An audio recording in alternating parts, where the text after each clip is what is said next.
Hello बच्चों, class 11 physics में आज हम लोग चैप्टर 3 का एक नया टॉपिक पढ़ेंगे। उस टॉपिक का नाम है विराम कोड। इससे पहले हम लोग पढ़े थे घर्षण कोड, वो भी बहुत इम्पोर्टेंट क्वेश्चन था। ये भी बहुत इम्पोर्टेंट है, अच्छे से ध्यान दीजिएगा। विराम कोड देखिए यहाँ होता क्या है, इसका पहले डेफिनेशन देखते हैं। जब कोई वस्तु किसी नत समतल पर सीमांत संतुलन की स्थिति में होती है तो नत समतल क्षैतिज से जो कोण बनाता है उसे विराम कोण कहते हैं। इसे थीटा से प्रदर्शित करते हैं। देखिए यहाँ पे जो ये डेफिनेशन दिया गया है थ्योरेटिकल है, उसका मैथमेटिकली रूप ये है। ये थीटा हम लोग का क्या है, विराम कोण है। जब कोई वस्तु, ये गुटका रखा हुआ है, किसी नत समतल, ये नत समतल पर सीमांत संतुलन की स्थिति में एफ एस सीमांत संतुलन की स्थिति में नत समतल से क्षैतिज से जो कोण बनाता है, ये देखिए कोण बनाता है, उसे विराम कोण कहते हैं। इसे थीटा से प्रदर्शित करते हैं। ये हो गया जो विराम कोण है, उसका स्ट्रक्चर आप लोग देखिए इस प्रकार से बनेगा। एक कोण हम लोग बनाए ए, ओ और बी का। इसमें एक गुटका रखा हुआ है, ओ और ए में एक गुटका रखा हुआ है। गुटके का जो ऊपरी वाला भाग है वो क्या है, अभिलंब प्रतिक्रिया ऊर्ध्वाधर ऊपर की ओर आर है। ठीक है, अभिलंब प्रतिक्रिया गुटका से ऊर्ध्वाधर ऊपर की ओर कार्य कर रहा है। और जो एम जी, आप लोगों का जो एम जी कॉस थीटा रहता है ना, कॉस थीटा एक्स अक्ष के लिए लिया जाता है और साइन थीटा वाई अक्ष के लिए लिया जाता है। तो ये देखिए गुटके में ये वाला जो लाइनिंग है ना, ये वाला ये हम लोग का क्या है, आधार है, ये लंबवत है। तो आधार एक्स अक्ष में रहता है, इसलिए इसको जो भार गुटके का एम जी रहता है तो एक्स अक्ष में उसका घटक एम जी कॉस थीटा होता है और वाई अक्ष में एम जी साइन थीटा होता है। और एफ एस हम लोग का क्या है, एस को हम लोग स्थैतिक घर्षण बल बोलते हैं, सीमांत घर्षण बल एफ एस करके। ठीक है, ये एफ एस हम लोग का घर्षण बल है। अब देखिए इसी जो स्ट्रक्चर का जो मैं वर्णन की, ये देखिए एम जी हम लोग का क्या है, भार है जो गुटके से ऊर्ध्वाधर नीचे की ओर है, फिर अभिलंब प्रतिक्रिया आर ऊपर की ओर है और एम जी का दो घटक है, एक्स अक्ष के लिए M G cos theta, Y अक्ष के लिए एम जी साइन थीटा। इसी का वर्णन यहाँ पे किया गया है। देखिए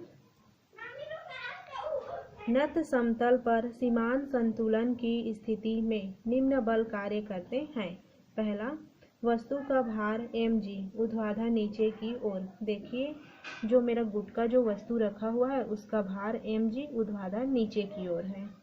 दूसरा पॉइंट क्या है, अभिलंब प्रतिक्रिया r तल OA के लंबवत।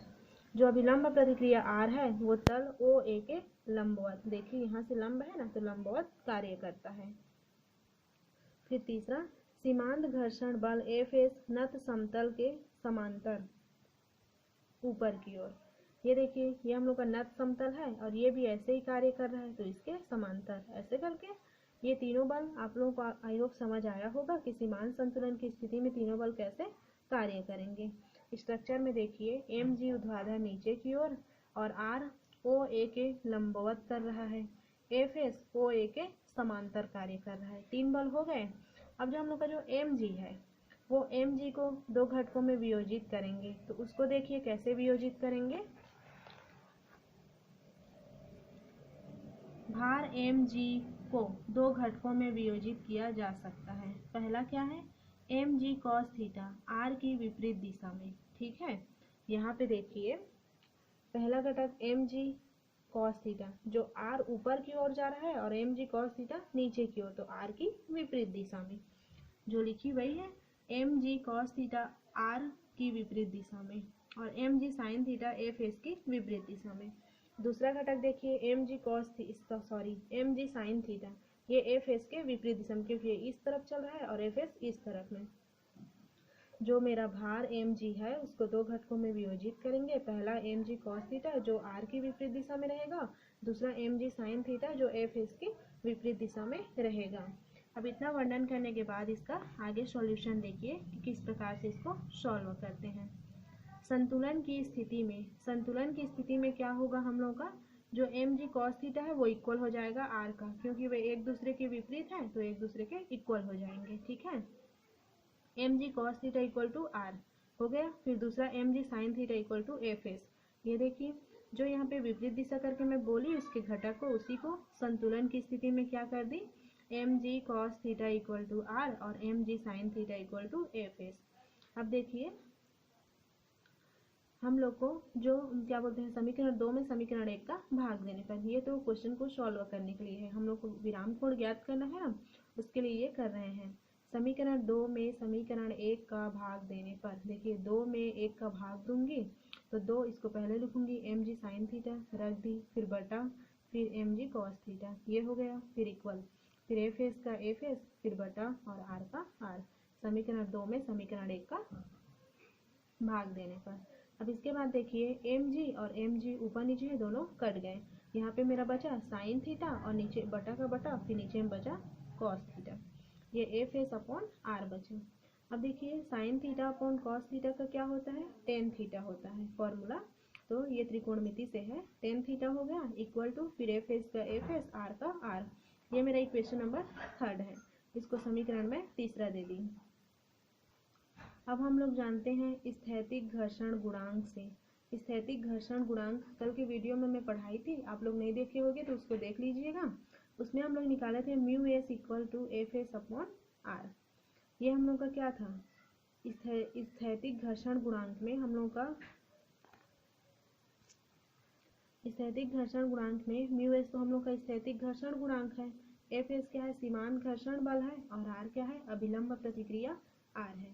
तो देखिए हम लोग का समीकरण 3 और समीकरण 4 को देखिए, समीकरण 3 का राइट साइड और समीकरण 4 का भी राइट साइड, ये दोनों राइट साइड एक दूसरे के इक्वल है ना, समीकरण 3 और 4 के राइट साइड एक दूसरे के इक्वल है, इसलिए इसका लेफ्ट साइड भी एक दूसरे के इक्वल होगा। तो इस साइड में लिखूंगी समीकरण 3 और 4 से mu S equal to tan theta होगा, क्योंकि समीकरण 3 और 4 के राइट साइड एक दूसरे के इक्वल है। समीकरण 3 और 4 से देखिए mu S equal to tan theta, ठीक है, mu S equal to tan theta, क्योंकि उसका राइट साइड इक्वल था तो लेफ्ट साइड में भी इक्वल हो गया। ये हम लोग का क्या है, हम लोग को घर्षण कोण विराम कोण ज्ञात करना था ना, वही है, घर्षण गुणांक का मान विराम कोण की स्पर्शिया के बराबर होता है। ये थीटा हम लोग का क्या है, विराम कोण है, और टेन क्या है, स्पर्शिया, तो mu S equal to tan theta, ये हम लोग का क्या है, विराम कोण के लिए जो हम लोग को डेरिवेशन निकालना था वो है। जब विराम कोण क्या है उसके लिए डेरिवेशन ज्ञात कीजिए करके बोलेगा तो अभी मैं बताई उसी को बनाइएगा। Mu S equal to tan theta, जहाँ पे म्यू एस क्या है, घर्षण गुणांक है हम लोगों का, ठीक है, स्थैतिक घर्षण गुणांक है, थीटा को हम लोग बोले थे विराम कोण, और टेन को स्पर्शिया बोला जाता है। जैसे साइन को ज्या बोला जाता है, वैसे टेन को स्पर्शिया बोला जाता है। ये विराम कोण हो गया। अब एक और पॉइंट इसी में हम लोग देखते हैं, घर्षण कोण और विराम कोण में संबंध है। इससे पहले वाले वीडियो में मैं घर्षण कोण बताई थी वो, और आज अभी बताई मैं विराम कोण, उस दोनों में संबंध क्या होता है उसको देखिए, ये बहुत ही इम्पोर्टेंट है इस चैप्टर से।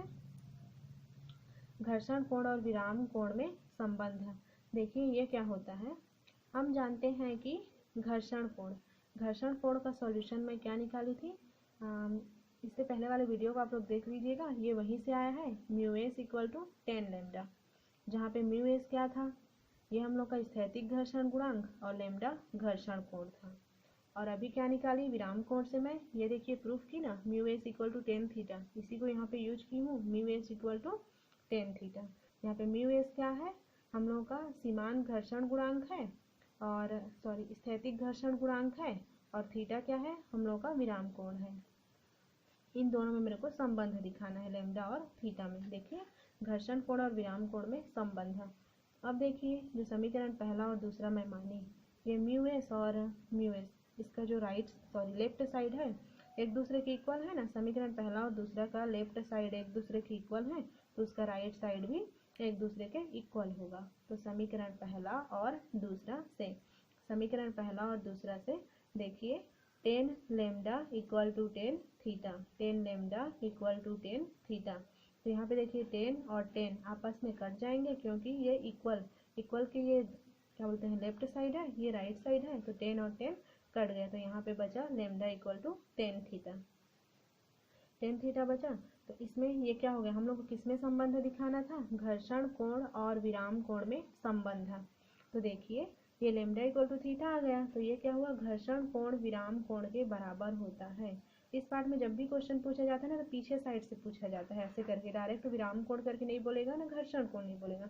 इसमें भी जो सॉल्व किए ना, तो ये पीछे में मैं लिखी हूँ कि घर्षण कोण का मान विराम कोण की स्पर्शज्या के बराबर होता है, इसी को पूछा जाता है, प्रूफ कीजिए करके। आइए संबंध हम लोग देख लिए, संबंध क्या आ गया हम लोग का, लेमडा इक्वल टू थीटा, घर्षण कोण विराम कोण के बराबर होता है।